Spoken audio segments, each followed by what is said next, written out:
Hello guys, કેમ છો? હું છું હિમાની લુણાવાડા મહીસાગરથી અને આજના દિવસની શરૂઆત કરી મેં ભગવાનની પૂજા કરીને પછી ચા પીધી. પછી આજે મગ બનાવવાના હતા તો એની માટેની તૈયારી કરી અને પછી મગને મૂકી દીધા ગેસ પર ચડાવવા માટે અને એટલામાં મેં બનાવી દીધી ગરમા ગરમ રોટલી.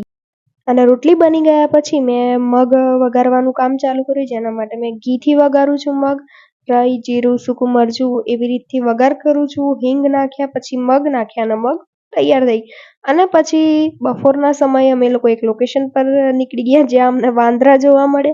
અને આ લોકેશન હું તમને બતાવું, થોડું અંદરનું છે પણ સારું છે. અહીંયા તળાવ છે, પાણી છે, તો જગ્યા સારી લાગે, બેસવાની પણ મજા આવે અને ફોટા પણ સારા આવ્યા આવે. પછી સાંજે ખીચડીનો પ્રોગ્રામ હતો, દાળ ખીચડી અને મસૂરની દાળ બનાવવાની હતી. એની પહેલા મેં નાહી ધોઈ અને સેવા કરી લીધી. પછી હું ચાલી ગઈ ખીચડીનો વઘાર કરવા. ખીચડી પણ હું ઘીમાં જ બનાવું છું.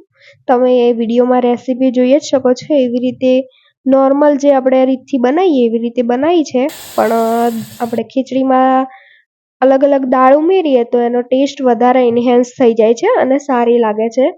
તો વિડીયોમાં બતાવ્યા પ્રમાણે તમે પણ ટ્રાય કરી શકો છો અને ઉપરથી ઘી મૂકી શકો છો. અને એક બાજુ મેં પાણી ગરમ મૂક્યું હતું મસૂરની દાળ બનાવવા માટે. પછી ઘીમાં જીરું નાખીને વઘાર કર્યો અને એ જે ગરમ પાણી હતું એ મસૂરની દાળમાં ઉમેરી અને ખાલી મીઠું, મરચું અને હળદર ઉમેર્યું. અને આ જે આપણે મસાલો મૂકવાનું હતું એ ખૂબ જ ખરાબ થઈ ગયું હતું, તો વિચાર્યું કે આજે તો આને સાફ કરવું જ પડશે.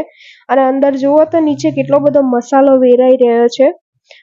ને પછી અમે સાંજે સાડી પર ચર્ચા કરવા લાગ્યા અને પછી સાંજે ખીચડી અને દહીંની મજા માણી. Thank you.